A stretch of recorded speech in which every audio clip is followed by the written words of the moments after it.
हरि ओम। श्रीमद् वाल्मीकि रामायणे सुंदरकांडे 53 सर्गः। राक्षसों का हनुमान जी की पूंछ में आग लगाकर उन्हें नगर में घुमाना। तस्य तद्वचनं श्रुत्वा दशग्रीवो महात्मनः देशकालहितं वाक्यं भ्रातुरुत्तरमब्रवीत्। छोटे भाई महात्मा विभीषण के बाद देश और काल के लिए उपयुक्त एवं हितकर थी, उसको सुनकर दशानन ने इस प्रकार उत्तर दिया। सम्यगुक्तं हि भवता दूतवध्या विगर्हिता अवश्यन्तु वधाधान्यः क्रियतामस्य निग्रह। विभीषण, तुम्हारा कहना ठीक है। वास्तव में दूत के वध की बड़ी निंदा की गई है, परंतु वध के अतिरिक्त दूसरा कोई दंड इसे अवश्य देना चाहिए। कपीनाङ्किल्लाङ्गूलमिष्टं भवति भूषणं तदस्य दीप्यतां शीघ्रं तेन दग्धेन गच्छतु। वानरों को अपनी पूंछ बड़ी प्यारी होती है, वही इनका आभूषण है, अतः जितना जल्दी हो सके इसकी पूंछ जला दो। जली पूंछ लेकर ही यहाँ से जाए। तत पश्यन्त्वमुं दीनम् अङ्गवैरूप्यकर्षितं सुमित्रज्ञातयः सर्वे बान्धवाः सुसहृज्जनाः। वहाँ इसके मित्र, कुटुंबी, भाई बंधु तथा हितैषी सुहृद से अंग भंग के कारण पीड़ित एवं दीन अवस्था में देखें। आज्ञापयत् राक्षसेन्द्रः पुरं सर्वं सचत्वरं लाङ्गूलेन प्रदीप्तेन रक्षोभिपरिणीयताम्। फिर राक्षस राज रावण ने आज्ञा दी कि राक्षस गण इसकी पूंछ में आग लगाकर इसे सड़कों और चौराहों सहित समूचे नगर में घुमावें। तस्य तद्वचनं श्रुत्वा राक्षसाः कोपकर्कशाः वेष्टन्ते तस्य लाङ्गूलं जीर्णैः कार्पासिकैः पटैः। स्वामी का यह आदेश सुनकर क्रोध के कारण कठोरतापूर्ण बर्ताव करने वाले राक्षस हनुमान जी की पूंछ में पुरानी सूती कपड़े लपेटने लगे। संवेष्ट्यमाने लांगूले व्यवर्धत महाकपिः शुष्कमिन्धनमासाद्य वनेष्विव हुताशनम। जब उनकी पूंछ में वस्त्र लपेटा जाने लगा, उस समय वनों में सूखी लकड़ी पाकर भभक उठने वाली आग की भांति उन महाकपि का शरीर बढ़कर बहुत बड़ा हो गया। तैलेन परिशिच्याथ तेग्निम तत्रोपपादयन् लाङ्गूलेन प्रदीप्तेन राक्षसास्तान् ताडयत् रोषामर्षपरीतात्मा बालसूर्यसमाननः। राक्षसों ने वस्त्र लपेटने के पश्चात उनकी पूंछ पर तेल छिड़क दिया और आग लगा दी। तब हनुमान जी का हृदय रोष से भर गया। उनका मुख प्रातःकाल के सूर्य की भांति अरुण आभा से उद्भासित हो उठा और वे अपनी जलती हुई पूंछ से ही राक्षसों को पीटने लगे। सभूय संगतैः क्रूरैः राक्षसैः हरिपुंगवः सहस्त्री बालवृद्धाश्च जग्मु प्रीतिम निशाचराः। तब क्रूर राक्षसों ने मिलकर पुनः उन वानर शिरोमणि को कसकर बांध दिया। यह देख स्त्रियों, बालकों और वृद्धों सहित समस्त निशाचर बड़े प्रसन्न हुए। निबद्ध कृतवान् वीरस्तत्काल सदृशीं मतिं कामं खालु न मे शक्ता निबध्यस्यापि राक्षसाः छित्त्वा पाशान् समुत्पत्य हन्यामहमिमान् पुनः। तब वीरवर हनुमान जी बंधे बंधे ही उस समय के योग्य विचार करने लगे। यद्यपि मैं बंधा हुआ हूँ तो भी इन राक्षसों का मुझ पर जोर नहीं चल सकता। इन बंधनों को तोड़कर मैं ऊपर उछल जाऊंगा और पुनः इन्हें मार सकूंगा। यदि भर्तृहितार्थाय चरन्तं भर्तृनाशासनात् निबध्नन्ते दुरात्मानो न तो मे निष्कृति कृता। मैं अपने स्वामी श्री राम के हित के लिए विचर रहा हूँ, तो भी ये दुरात्मा राक्षस यदि अपने राजा के आदेश से मुझे बांध रहे हैं, तो इससे मैं जो कुछ कर सकता हूँ उसका बदला नहीं पूरा हो सकेगा। सर्वेषामेव पर्याप्तो राक्षसानामहं युधि किंतु रामस्य प्रीत्यर्थं विषहिष्येऽहमीदृशम्। मैं युद्धस्थल में अकेला ही इन समस्त राक्षसों का संहार करने में पूर्णतः समर्थ हूँ, लेकिन इस समय श्री रामचंद्र जी की प्रसन्नता के लिए मैं ऐसे बंधन को चुपचाप सह लूँगा। लंकाचारयितव्या मे पुनरे भवेदिति रात्रौ नहि सुदृष्टा में दुर्ग कर्म विधानतः। ऐसा करने से मुझे पुनः समूची लंका में विचरने और इसे निरीक्षण करने का अवसर मिलेगा, क्योंकि रात में घूमने के कारण मैंने दुर्ग रचना की विधि पर दृष्टि रखते हुए इसका अच्छी तरह अवलोकन नहीं किया था। अवश्यमेव दृष्टव्या मया लंका निशाक्षये कामं बध्नन्तु मे भूय पुच्छस्यो दीपनेन च पीडां कुर्वन्ति रक्षांसि न मेऽस्ति मनसः श्रमः। अतः सवेरा हो जाने पर मुझे अवश्य ही लंका देखनी है, भले ही ये राक्षस मुझे बारंबार बांधें और पूंछ में आग लगाकर पीड़ा पहुंचाएं, मेरे मन में इसके कारण तनिक भी कष्ट नहीं होगा। ततस्ते संवृताकारं सत्त्ववन्तं महाकपिं परिगृह्य ययुर्हष्टा राक्षसा कपिकुञ्जरं शङ्खभेरीनिनादैश्च घोषयन्तः स्वकर्मभिः राक्षसा क्रूरकर्माणश्चारयन्ति स्म तां पुरीं। तदनंतर वे क्रूर कर्मा राक्षस अपने दिव्य आकार को छिपाए रखने वाले सत्वगुणशाली महान वानरवीर कपिकुंजर हनुमान जी को पकड़कर बड़े हर्ष के साथ ले चले और शंख एवं भीरी बजाकर उनके रावणद्रोह आदि अपराधों की घोषणा करते हुए उन्हें लंकापुरी में सब ओर घुमाने लगे। अन्वीयमानो रक्षोभिर्ययो सुखमरिन्दमः हनुमाश्चारयामास राक्षसानां महापुरीम् अथा पश्यद विमानानि विचित्राणि महाकपिः। शत्रुदमन हनुमान जी बड़ी मौत से आगे बढ़ने लगे। समस्त राक्षस उनके पीछे पीछे चल रहे थे। महाकपि हनुमान जी राक्षसों की उस विशाल पुरी में विचरते हुए उसे देखने लगे। उन्होंने वहां बड़े विचित्र विमान देखे।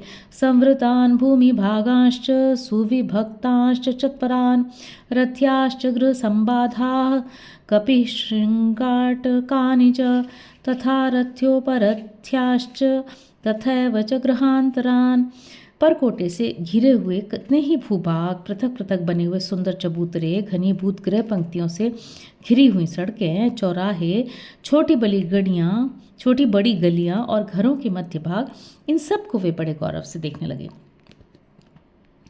चत्वरेषु चतुष्केषु राजमार्गे तथैव च घोषयन्ति कपिं सर्वे चारयित्येव राक्षसाः। सब राक्षस उन्हें चौराहों पर, चार खंबे वाले मंडपों में तथा सड़कों पर घुमाने और जासूस कहकर उनका परिचय देने लगे।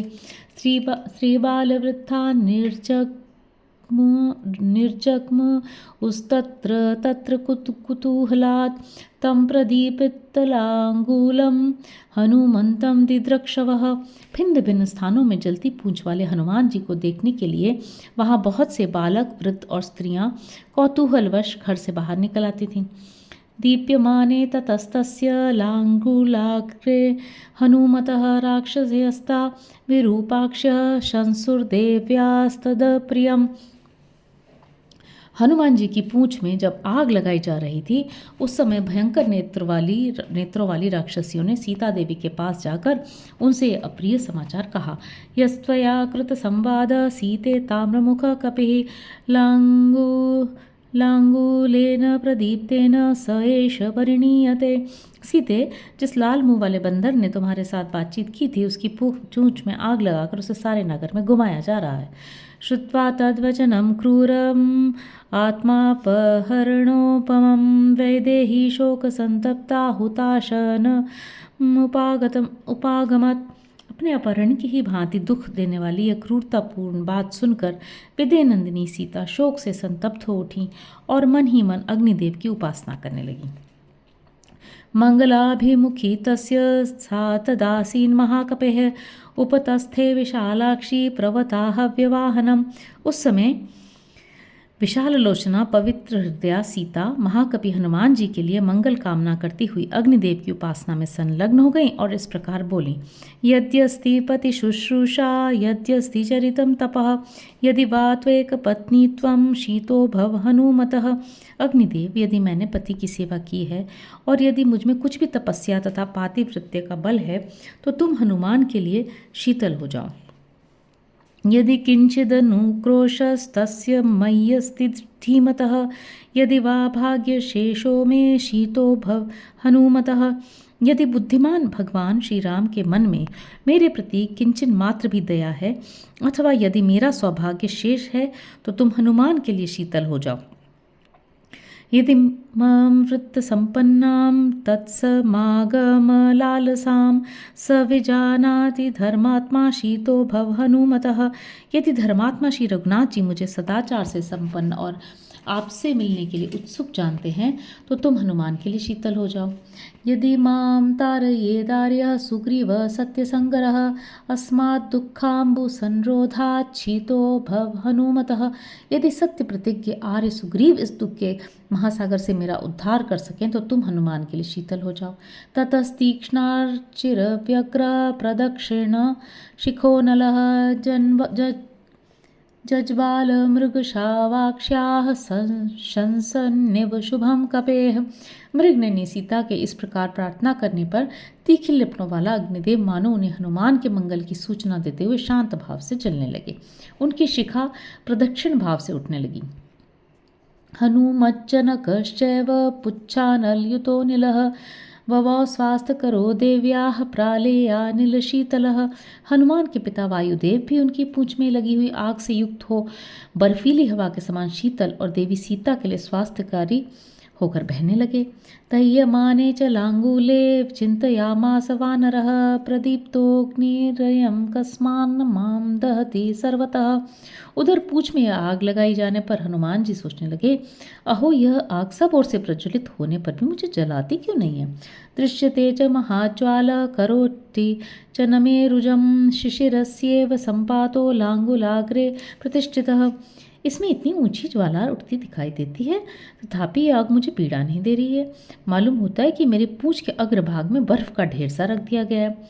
अथवा तदिदं व्यक्तं यद दृष्टं प्लवता मया रामप्रभावादाश्चर्यं पर्वत सरितां पतौ। अथवा उस दिन समुद्र को लांघते समय मैंने सागर में श्री रामचंद्र जी के प्रभाव से पर्वत के प्रकट होने की जो आश्चर्यजनक घटना देखी, उसी तरह आज ये अग्नि की शीतलता भी व्यक्त हुई है। यदि तावत् समुद्रस्य मैनाकस्य च धीमतः रामार्थं संभ्रमस्तादृक् किम अग्निर्न करिष्यति। यदि श्री राम के उपकार के लिए समुद्र और बुद्धिमान मैनाक के मन में वैसी आदरपूर्ण उतावली देखी गई, तो क्या अग्निदेव उन भगवान के उपकार के लिए शीतलता नहीं प्रकट करेंगे। सीतायाश्चान नृशंस्येन तेजसा राघवस्य च पितुश्च मम सख्येन न माम दहति पावकः। निश्चय ही भगवती सीता जी की दया, श्री रघुनाथ जी के तेज और मेरे पिता की मैत्री के प्रभाव से अग्निदेव मुझे जला नहीं रहे। भूयस चिंतयामास मुहूर्तं कपिकुंजरः कथमस्मत् विधस्येह वर्धनं राक्षसाधमैः प्रतिक्रियास्य युक्ता स्यात् सती मह्यं पराक्रमे। तदनंतर कपिकुंजर हनुमान ने पुनः एक मुहूर्त तक इस प्रकार विचार किया, मेरे जैसे पुरुष का यहाँ इन नीच निशाचरों द्वारा बांधा जाना कैसे उचित हो सकता है। पराक्रम रहते हुए मुझे अवश्य इसका प्रतिकार करना चाहिए। ततश्चित्वा च तान् पाशान् वेगवान् वै महाकपिः उत्पपातात् वेगेन ननाद च महाकपिः। यह सोचकर वे वेगशाली महाकपि हनुमान, जिन्हें राक्षसों ने पकड़ रखा था, उन बंधनों को तोड़कर बड़े वेग से ऊपर को उछले और गर्जना करने लगे। उस समय भी उनका शरीर रस्सियों में बंधा हुआ ही था। पुरद्वारं ततः श्रीमान शैल शृंगमिवोन्नतं विभक्त रक्ष संबाध मासास्थादानिलात्मजः। उछल कर वे श्रीमान पवन कुमार पर्वत शिखर के समान ऊंचे नगर द्वार पर जा पहुँचे, जहाँ राक्षसों की भीड़ नहीं थी। स भूत्वा शैल संकाशः क्षणेन पुनरात्मवान् हृस्वतां परमां प्राप्तो बन्धनान्यवशातयत् विमुक्तश्चाभवत् श्रीमान पुनः पर्वत सन्निभः। पर्वताकार होकर भी वे मनस्वी हनुमान पुनः क्षण भर में बहुत ही छोटे और पतले हो गए। इस प्रकार उन्होंने अपने सारे बंधनों को निकाल फेंका। उन बंधनों से मुक्त होते ही तेजस्वी हनुमान जी फिर पर्वत के समान विशालकाय हो गए। वीक्षमाणश्च ददृशे परिधम तोरणाश्रितं सतं गृह्य महाबाहु कालाय स परिष्कृतं रक्षिणस्तान पुनः सर्वान् सूदयामास मारुतिः। उस समय उन्होंने जब इधर उधर दृष्टि डाली, तब उन्हें फाटक के सहारे रखा हुआ एक परिग दिखाई दिया। काले लोहे के बने हुए उस परिग को लेकर महाबाहु पवन पुत्र ने वहाँ समस्त राक्षसों को फिर मार गिराया। सतान् निहत्वा रणचंड विक्रमः समीक्षमाण पुनरेव लंकां प्रदीप लालूंगलकृतार्चिमाली प्रकाशितादित्य इवार्चिमाली। उन राक्षसों को मारकर रणभूमि में प्रचंड पराक्रम प्रकट करने वाले हनुमान जी पुनः लंकापुरी का निरीक्षण करने लगे। उस समय जलती हुई पूंछ से जो ज्वालाओं की माला सी उठ रही थी, उससे अलंकृत हुए वे वानर वीर तेज पुंज से दैदीप्यमान सूर्योदय के समान प्रकाशित हो रहे थे। इत्यार्षे श्रीमद् रामायणे वाल्मीकि आदिकाव्ये सुंदरकांडे 53 सर्ग। इस प्रकार श्री वाल्मीकि निर्मित आर्ष रामायण आदि काव्य के सुंदरकांड में 53वां सर्ग पूरा हुआ। हरि ओम।